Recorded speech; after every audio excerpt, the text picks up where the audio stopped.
मैं रवि राय ज्योतिष सरोवर में आपका हार्दिक स्वागत करता हूं। आज मैं हाजिर हूं आप लोगों के सम्मुख आपके ही प्रश्नों के साथ। कुछ लोगों का प्रश्न था और आज उनके प्रश्नों का जवाब दिया जाएगा।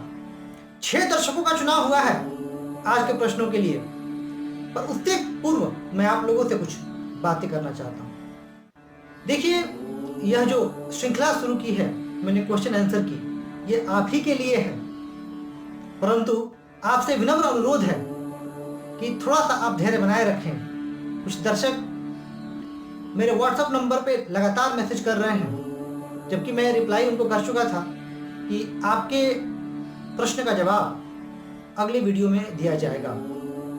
तो जो मैंने नंबर दे रखा है वो इसलिए दे रखा है कि आप कुंडली से संबंधित कुछ आपका प्रश्न हो, आप अपनी कुंडली दिखवाना चाहते हैं, तो उसके लिए आप मुझसे सलाह ले सकते हैं, कंसल्टेंसी ले सकते हैं। परंतु बार बार एक ही सवाल को मैसेज करना वो जाहिर सी बात है आपको भी अच्छा नहीं लगेगा और मुझे भी थोड़ी पीड़ा होगी। तो मेरा दर्शकों से अनुरोध है कि कृपया, जब मैंने कह दिया है मैं ज़रूर जवाब दूंगा, आप खुद कमेंट करें। आपके प्रश्न को इस वीडियो में या किसी अन्य वीडियो में जब देखूंगा कि एक ही व्यक्ति का बहुत सारा कमेंट आया है तो जाहिर सी बात है आदमी सिलेक्ट कर ही लेगा उसको, और सिलेक्ट करते ही हम पूर्व में हम कर चुके हैं। तो जरा सा इस बात का ध्यान रखना है। आइए चर्चा शुरू करते हैं। जो पहला प्रश्न मेरे पास पड़ा हुआ है वो प्रश्न किसका है? तो श्री कृष्णा द्विवेदी जी, इनका प्रश्न है कि क्या मेरी कुंडली में अखंड साम्राज्य योग है कि नहीं है। देखिए, आपकी जो जन्म कुंडली मेरे सामने है, जो आपने अपना समय दिया है, आपकी सिंह लग्न की कुंडली है। अब सिंह लग्न की कुंडली में आपके गुरु पंचम स्थान में ही है, यानी स्वगृही है। पहला पड़ाव तो आपने पार कर लिया, 2 पड़ाव आपने पार कर लिए। एक तो आपका स्थिर लग्न हो गया सिंह लग्न, दूसरा गुरु भी बली हो गए, क्योंकि दोनों शर्तें हैं अखंड साम्राज्यों के लिए। परंतु जो तीसरा शर्त था कि धनेश, भाग्येश और लाभेश ये चंद्रमा से केंद्र में होने चाहिए, ये स्थिति नहीं बन पा रही है। आपके धनेश बुध हैं, लाभेश भी बुध हैं और भाग्येश मंगल हैं, और ये चंद्रमा से केंद्र में नहीं है, क्योंकि आपके चंद्रमा चतुर्थ स्थान में है और ये चंद्रमा से केंद्र में इनकी स्थिति नहीं बन रही है। तो अखंड साम्राज्य योग का तो लाभ आपको नहीं मिल पाएगा। परंतु आप निराश बिल्कुल ना होइएगा। गुरु आपके पंचम में होकर के और शुक्र आपके एकादश में है, आपको जीवन में अच्छा फल मिलेगा। दूसरा जो प्रश्न है वो सुशांत जी का है। सुशांत जी का प्रश्न है कि इनकी कुंडली में विदेश यात्रा का योग है कि नहीं है। अब मैं बता दूं कि आपने जो कुंडली भेजी है, जो जन्म समय आपने भेजा है, आपका कर्क लग्न की कुंडली बनी है आपकी, और लग्न में ही सूर्य बुध और चंद्रमा है। गुरु राहु चतुर्थ में, अष्टम में शनि, दशम में केतु, द्वादश में मंगल और तृतीय स्थान में शुक्र है अपनी नीच राशि पर। देखिए सुशांत जी, आपकी कुंडली में विदेश यात्रा का योग तो है, परंतु ये योग जो है ये योग स्थायी नहीं है, यानी स्थायी निवास में दिक्कत आएगी। और आपका शुक्र भी कमजोर है, शुक्र को भी आपको बलि करना होगा। तो आपके मई 2023 के बाद संभावना ज्यादा दिख रही है विदेश जाने की। शुक्र का उपाय निश्चित तौर पर करते रहें। एक और दर्शक का प्रश्न था कि मंगल को नीच के रूप में हम ले कर्क राशि पर नीच राशि के रूप में माने, या फिर मंगल को मित्र राशि के रूप में हम शुभ माने। बड़ा अच्छा प्रश्न है और ये मुझे भी अच्छा लगा। मैं आपको धन्यवाद देना चाहूंगा इस प्रश्न के लिए। अब देखिए, ग्रहों का नीच होना, इसका अर्थ यह कतई नहीं है कि ग्रह आपको बुरा फल देंगे। हाँ, वो ग्रह वहां उदासीन है, खुश नहीं है। अब जरा कल्पना कीजिए, मैं आपको कहूं कि आप किसी ऐसी जगह पर चले जाइए जहां आपका मन बिल्कुल ना लगता हो, और आप वहां चले गए, वहां जाकर के आपने निवास कर लिया, कैसा लगेगा आपको? मन आपका खिन्न रहेगा। कुछ अच्छा भी करना चाहेंगे तो खिन्न मन की वजह से अच्छा नहीं कर पाएंगे, क्योंकि यदि मन खिन्न है तो हम बहुत अच्छा कुछ नहीं कर सकते। परंतु आपका कोई परम मित्र, कोई हितैषी, कोई रिश्तेदार वहां आ जाए तो आपके चेहरे पर मुस्कुराहट की एक लकीर आ जाएगी। आप आंतरिक प्रसन्नता से भर उठेंगे और हो सके तो आप कुछ अच्छा भी करना चाहें तो यही स्थिति तो होती है।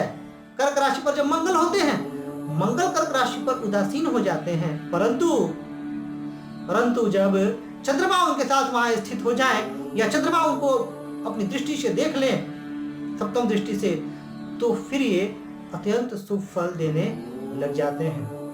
तो बस वही नीचभंग राज्यों की यदि कंडीशन सेटिस्फाइड है तो मंगल आपको श्रेष्ठ फल देंगे। अच्छा प्रश्न है। अब हम चलते हैं अमित कुमार पांडे जी। अमित कुमार, आपका जो सवाल था वो ये है, सवाल जो आपका है कि आपकी, हालांकि आपने अपनी बर्थ डिटेल नहीं भेजी है, फिर भी आपका जो प्रश्न था वो मिथुन लग्न की कुंडली है, सूर्य नीच के हैं, आपने ऐसा लिखा है। अब जाहिर सी बात है कि सूर्य नीच के होने का अर्थ हुआ तो पंचम स्थान में है। वहां पर आपने लिखा है कि शुक्र भी विराजमान है वक्री होकर, और सूर्य की जो डिग्री है वो 28 डिग्री है, और जो शुक्र की डिग्री है वो 10 डिग्री है। यहाँ शुक्र अस्त नहीं हो रहे हैं, यानी यहाँ नीचभंग लग रहा है और आपको नीचभंग राज्यों का परिणाम मिलेगा। आपका दूसरा प्रश्न ये है कि मंगल कर्क राशि पर है और चंद्रमा आपके दशम स्थान में मीन राशि पर है। अब एक नीचभंग का तो नियम है कि जो ग्रह जिस राशि पर नीच के हैं, यदि उसका स्वामी केंद्र में हो जाए तो नीच भंग होता है। अब मंगल नीच के हैं तो उसके स्वामी चंद्रमा कहाँ स्थित है, तो केंद्र में स्थित है, तो केंद्र में स्थित होने की वजह से मंगल का भी नीच भंग हो रहा है। लेकिन अमित जी, आपको ध्यान ये रखना है कि दो आत्मबल वाले ग्रह नीच के हो रहे हैं, दो ऊर्जा वाले ग्रह नीच के हो रहे हैं, दो पद प्रतिष्ठा मान सम्मान देने वाले ग्रह नीच के हो रहे हैं। नीचभंग होना एक विकल्प है, लेकिन जो मेरा अनुभव है प्रारंभिक जीवन में तो कठिनाई आएगी और वो आपको आ भी रही होगी।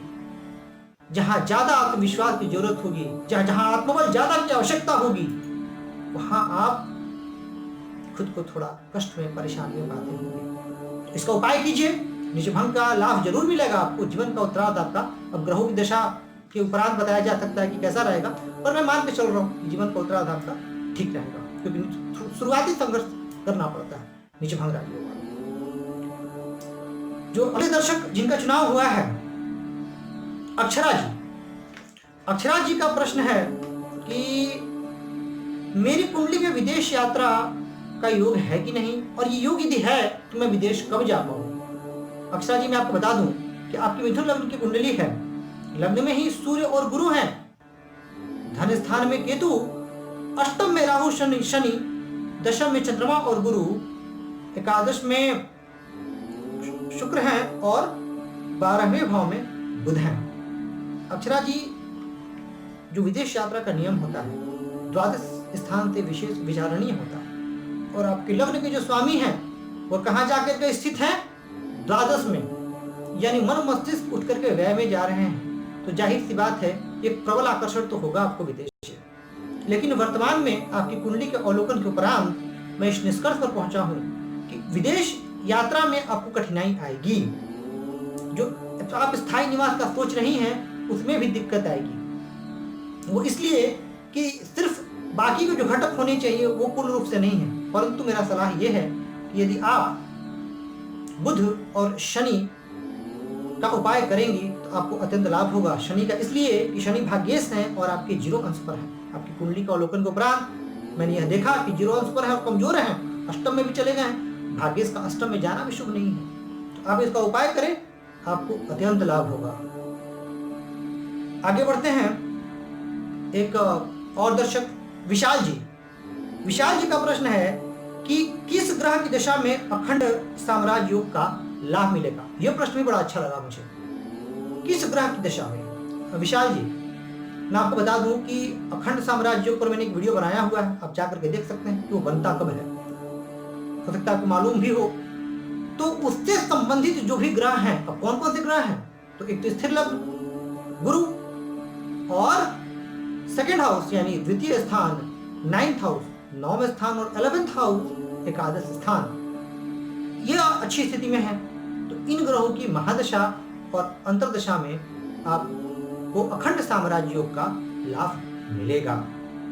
अब उनकी नवमांश में क्या स्थिति है, ये सब भी विचारणीय है। कुछ ग्रहों की अंतर्दशा कम समय की होती है तो लाभ कम मिलेगा, परंतु अखंड साम्राज्य योग का लग जाना, एक और चीज बता दूं मैं आपको, जीवन काल में व्यक्ति के व्यक्तित्व को तो अनुपम बना ही देता है।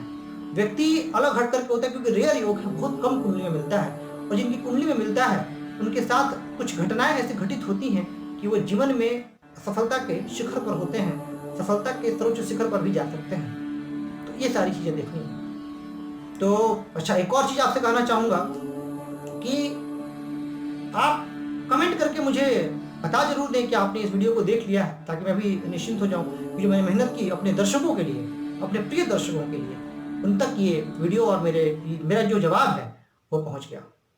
इसी तरह चैनल को ज़्यादा से ज़्यादा लाइक, सब्सक्राइब और शेयर करके हम अपना प्यार जरूर दीजिए, ताकि यह जो ज्योतिष का ज्ञान है वह चारों तरफ फैलता रहे।